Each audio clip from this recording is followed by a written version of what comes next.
the score.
Please welcome the court officials on court number 1.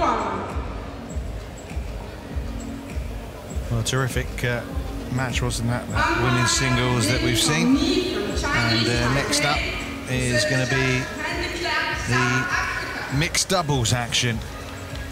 And this time it's some Danes, Mads Peter Kolding and Camilla Rotuyo up against Raymond Tam and Grania Somerville from Australia. All been straight games wins so far for Wang Zhengmin, Tan Lei, of course, in the other mixed doubles match we saw, and then just now for Michelle. And you'd expect maybe another straight games win here for Kolding and Yu, but you just never know.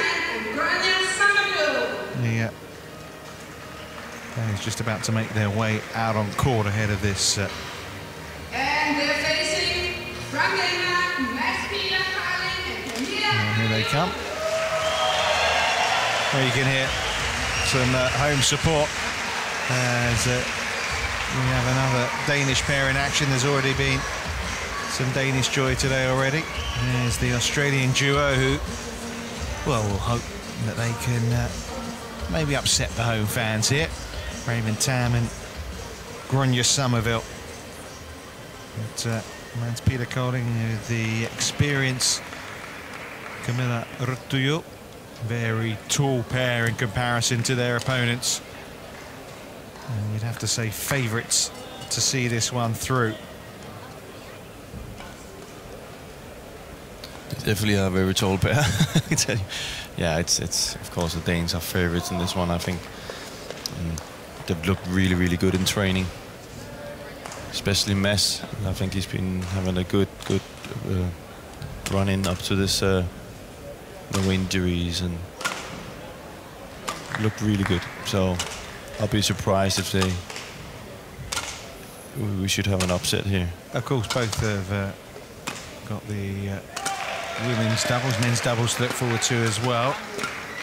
But for Tam and Somerville, ranked number 90 in the world, an opportunity here at the World Championships, as you can see. So far in 2014, well, not much to shout about. Got to the quarterfinals of the Oceania Championships. Lost in the first round of the Australian Open, now a big event on the BWF calendar. And all smiles is Camilla Rotullo, ranked 22 in the world. Finalists at the European Championships, lost to their compatriots Fisher Nielsen and Peterson.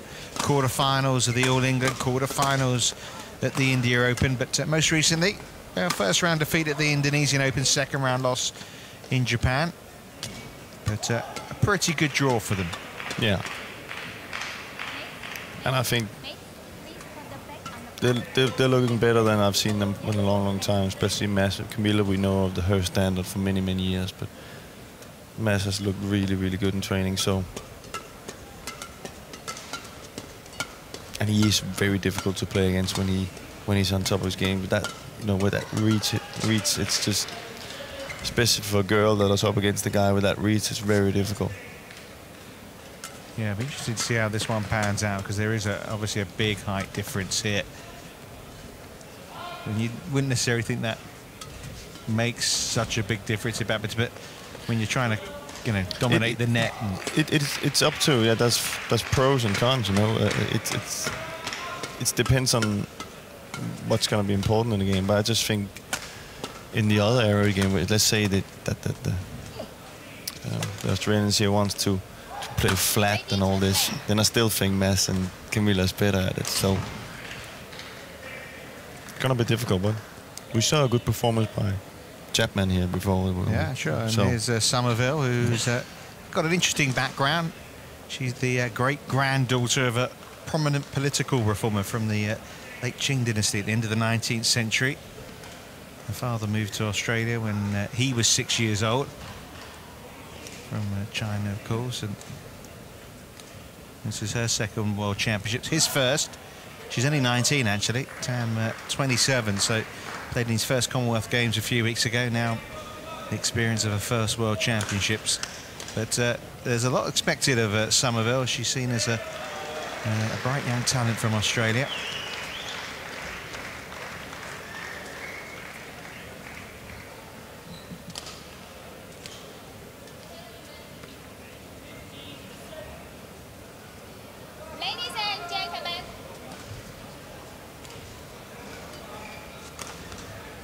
So in mixed doubles, the winner of this match will face Xu Chen and Ma Jin, so a very comfortable second round for whoever gets through. So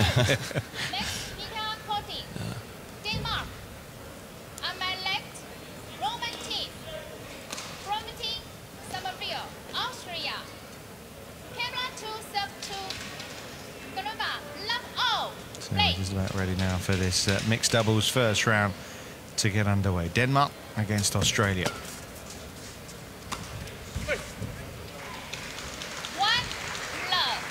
If you were up against a tall pair like this, if you're on the Australian side of it, what would your tactics be here then? Well, my tactics was to move, especially Mads, around as much, you know, give him the long run all the time. And then when the chances is there, I would play more to the body, you know, more body shots and drives, and because he's just, you know, he's too difficult to be in defense when he has the attack. Trust me, you should almost be standing at the service line. That's how steep you can get it. So it will be more or less trying to pace up the game and then move him around. But that takes a lot of effort from the Australian team today to do that. Well,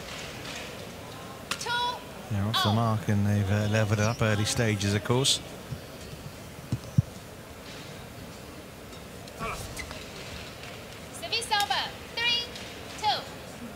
Not much in the way of rallies in these opening 5 points.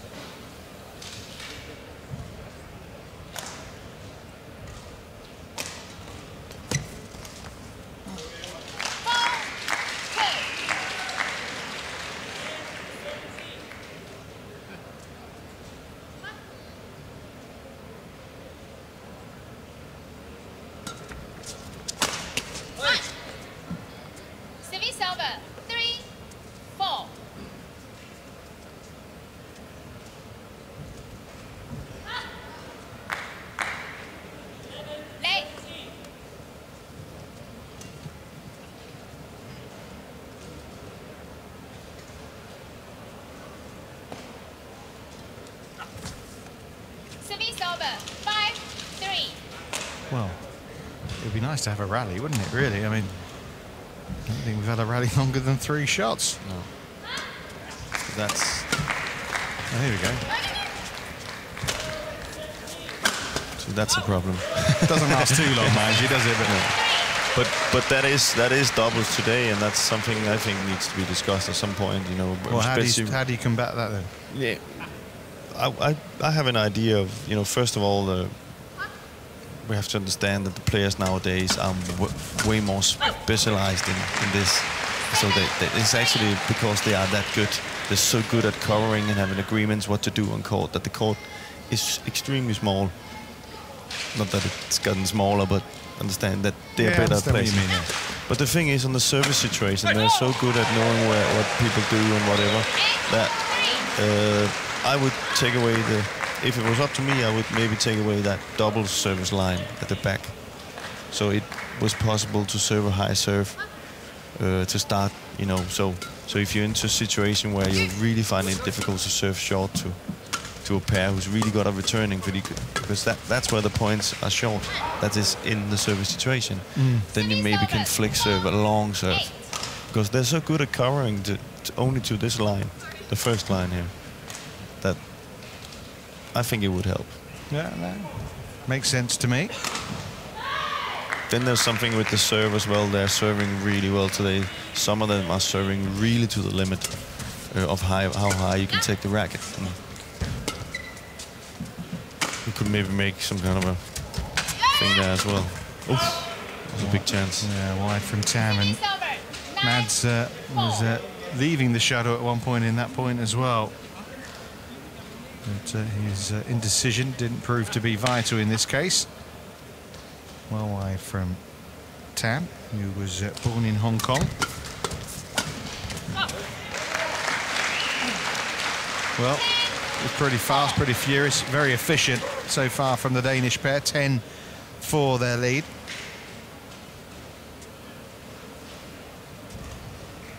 $14 points. They're taking just over 4 minutes. Yeah.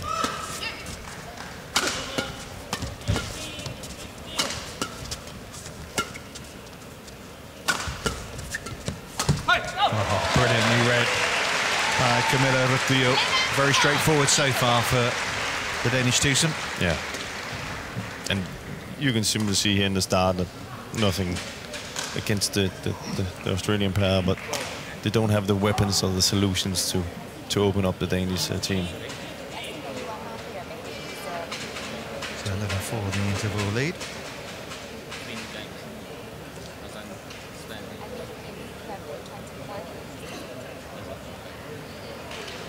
There's another thing you can say that's also into this, with, you know, because of aircon nowadays, that it's very difficult sometimes to control those 3 first shots in a double. So that makes it, you know, makes it to be these short rallies as well, because people know that they can't just lift it, because then the drifters can drag it out and stuff like that. So there's a few things in there I think that can be changed. Now we could need some more aircon in here today. Well, we could. I was just thinking. I was thinking. You know, obviously, normally this is a cycling track, and they had those 6 day where they cycle for 6 days in a row.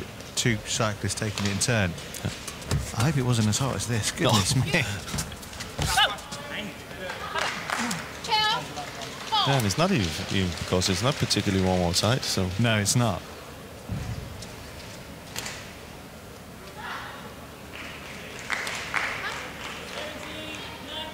They do see heat rises, don't they? And they are pretty high up. Yeah. Oh, that's a good shot. Good defense by Grania.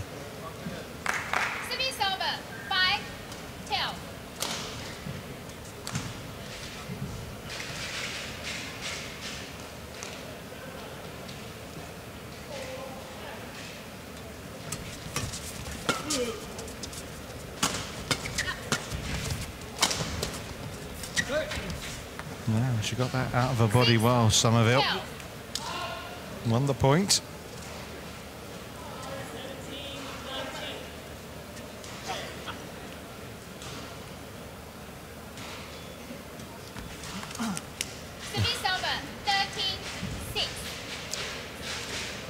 I think he's 2 meter and 1.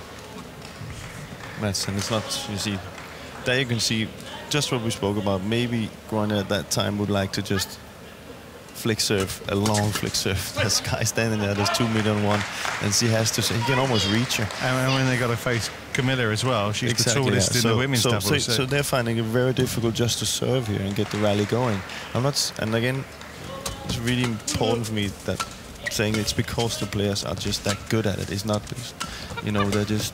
It's not that they're just tall. Yeah, and you know, it's just like you see in other sports. You know, when people are good at. It goes back to the days where you could play the ball back in football to the goalkeeper, where people used that and then they took that away. You know, it's a little bit. I think you need to just accept that. You know, the players are that good today that need to change it. Well, of course, nutrition changes, you know, physiology and everything else that they get sharper, quicker.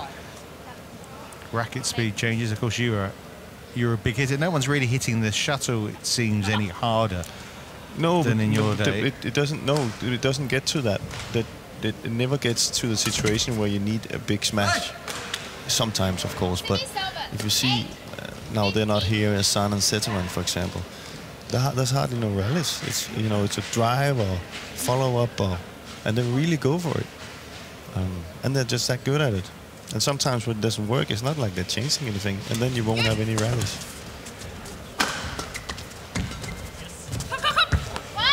Oh, it's well played.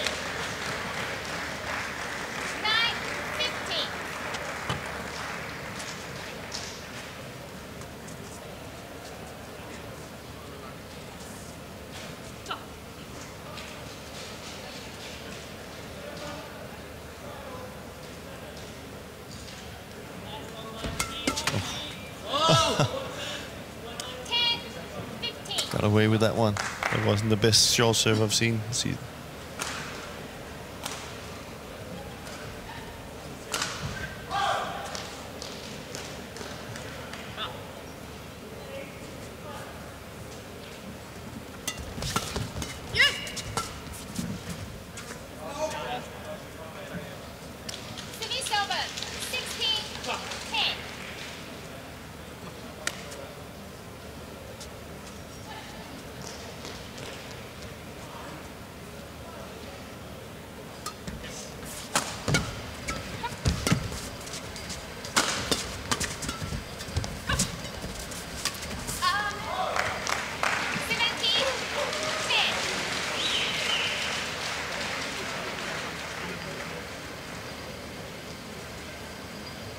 Frustration for Somerville there.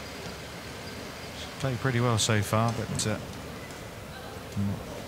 able to get it right there. And it looks as if that's a Camilla going to ease to this opening game.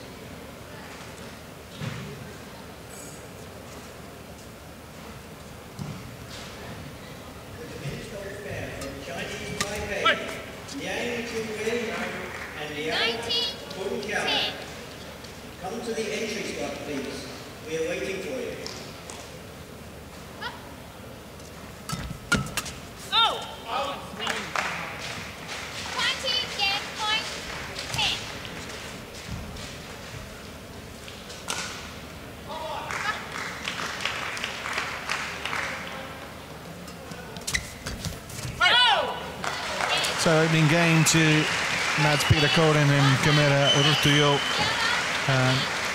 You have to say they put up some resistance there, the Australians Tam and Somerville, but you can see quite clearly who the superior outfit are from this opening game.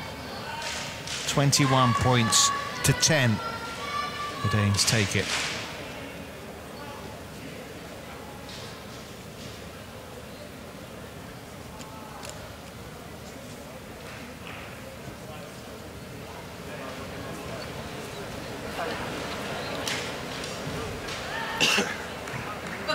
Please welcome the technical officials on court number 4.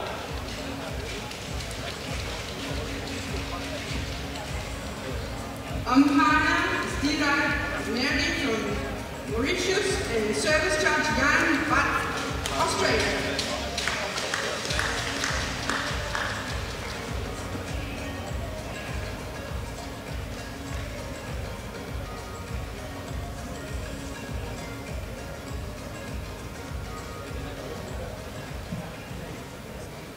On court number 4, women's singles. Please welcome from Bulgaria, Linda Zachitri. And she's up against, from Russia, Olga Ulalanova. Well, we've had some interesting matchups, haven't we? We expected a really close one in the first match that we did. The Wang Zhengming obviously got through, and then in that mixed doubles match we expected it to be closer between the Hong Kong and Chinese Taipei pair. And then obviously we saw Fontaine Chapman really put up a terrific fight against Michelle Lee. Now in this one, it's going to plan, isn't it, if you like, going to the form book, going to the world rankings. There's a big gulf between the two pairings here, and there's nothing really that we can see that suggests that this is going to be anything but a straightforward victory for the Danish pair. Especially not because you can see two easy, not easy points, but 2 points without a rally, 3 points without a rally. They can't even get into the rallies, so it's very. And that's demoralising for them, isn't it? Very. It's just that you feel like you want to break out and do something, but you can't. You know, it's very frustrating, and here we're probably gonna get one quick point as well. No.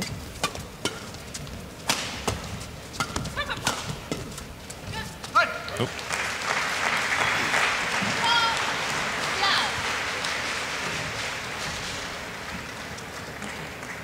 Well, they did everything, didn't they, there, Tam and Somerville, to try and stay in that point. Interesting, isn't it, about Camilla and Mads here, because if you went by the world rankings, what, they're 22, they really shouldn't have been here, if you like. They didn't qualify because there was 2 other Danish pairs in front of them. And the Danish Federation, Badminton Denmark, decided that there was a bigger chance of Camilla and Mads achieving something at the World, so they pulled out Anders Skorup Rasmussen and Lena Grabak. Anders, who we're going to see later, playing men's doubles. That was a decision that was made, and of course that's very, very tough for the ones who actually qualify. But especially in the end, what happened because of some of the pull-outs, withdrawals, they could have gone with all 3 of those pairs, couldn't they? But they obviously couldn't go back, so they had to then go to the next pair, Nicholas Noor, isn't it, and Sarah Thyssen, who won earlier today. Yeah, and see, that's just, you know, but I think they made the right decision. You have to understand one of the reasons why Mads and Camilla has not probably been high on the ranking is the standard of tournaments they are playing, where Lena and Anders are playing less standard tournaments in Europe mostly, and therefore, of course, these two can't do that because they're playing men's doubles and women's doubles. Yeah. They got partners who's not playing the other standards of tournaments. So they were chosen because they believe in that they can do something, and I think that was right. Of course, I also have to put myself in the position where Lena Grabak is. She won't be playing the Worlds in Denmark. And that would have been a huge ambition for her. That would have been a huge, and then you can see even 2 who were not are down to, I think they were down 51 on the ranking or something, Sarah and Nicholas, they get to play.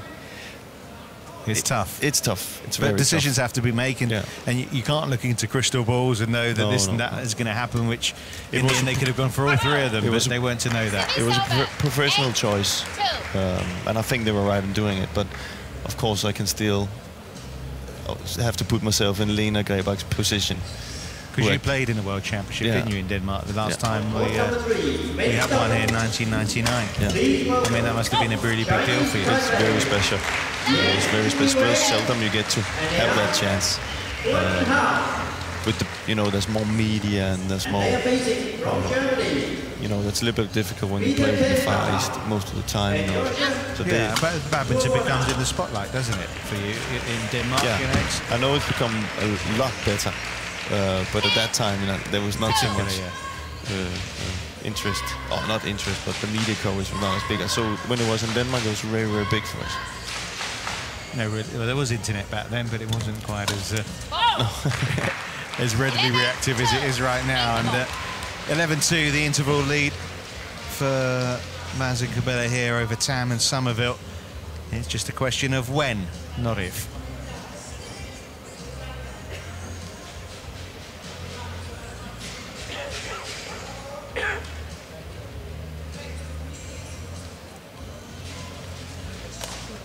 an unbelievable difference to what they're facing today to what they're probably going to face tomorrow against Xu Chen and Ma Jin. But do you think they've got a chance? I think they have a chance. I do. And I base that on how they have played, and I have this gut feeling that Matt's really feeling. You know, and I don't think Xu and Ma has been playing quite that well over the last couple of tournaments. So I think they have a chance.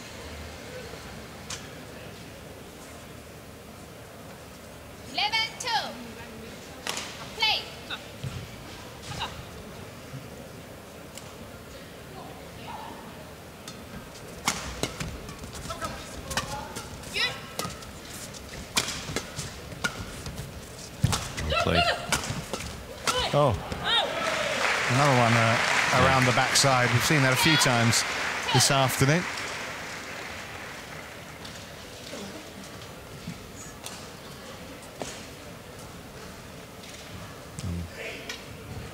Oh, that's great. Well, just said yourself, you know, seldom anything good comes out of it, but it looks good. It's nice to watch. Entertains the crowd. An entertainment business as well. You see the Australian here are actually trying to do what's right, but Camilla and Mads are just too good. So even in that game, they're supposed to play with the flat and the drive and all these. Camilla and Mads is better, so they don't really have the solutions to change this game around.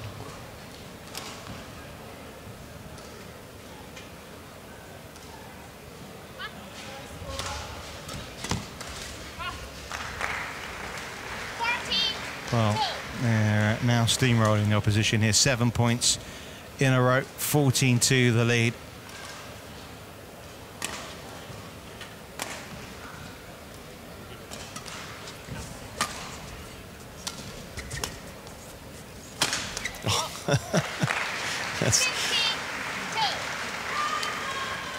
That's not the position you want to be in, where he has.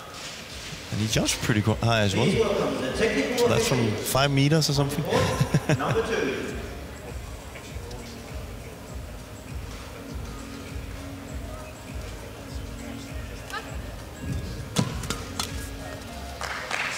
The umpire is Susan Taylor from Australia. And the service judge is Frank Edemonsen from Denmark.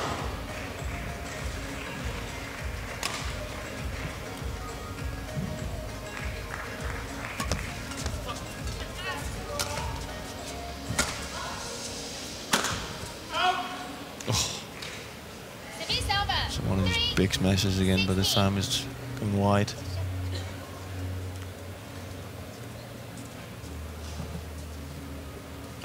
And now on court number 2, women's singles.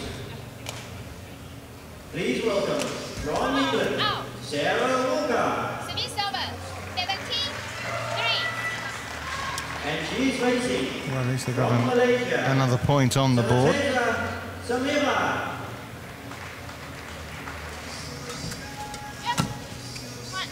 Oh, well played. Good attempt. But it's, of course, it's very difficult now being behind 17-4. Now it's just to see how many points they can get in there.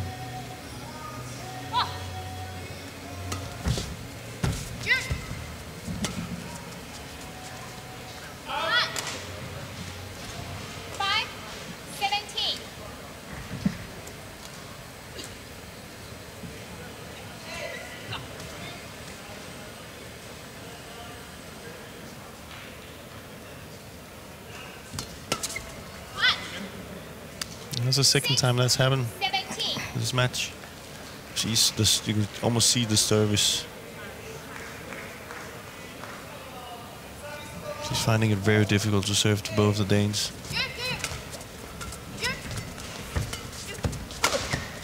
Oh. Well, some respite here from Tam and Somerville. And a bit of respectability to the scoreline. That would be a great comeback. It would be one of the great comebacks. Let's put it, but I think it ended there and then.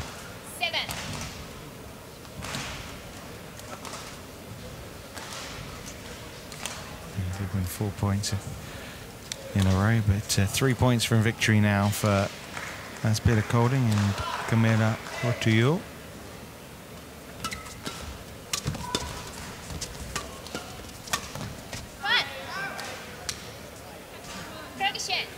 See, this is some of the game they needed to do something in this match, but they simply couldn't get out of the service situation. They lost too many service situation points between these rallies. So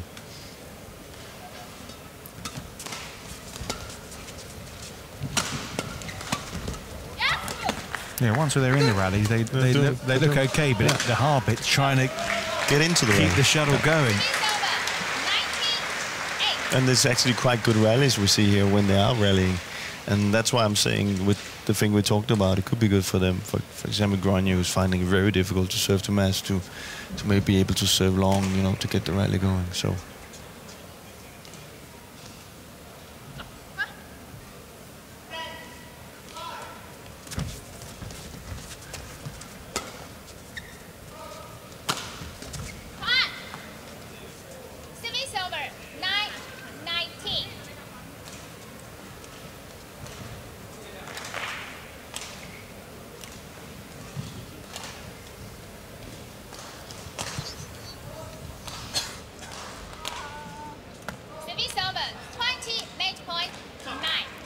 Points arrive. Well, we've had some terrific matches in the last couple of hours. This one, though, has been a very uneven contest. And the home fans getting ready. And they can now cheer a home win, because that's Peter Colding and Camilla Ortuyo have come through very comfortably here against Tam and Summerville. Never looked like being threatened at all.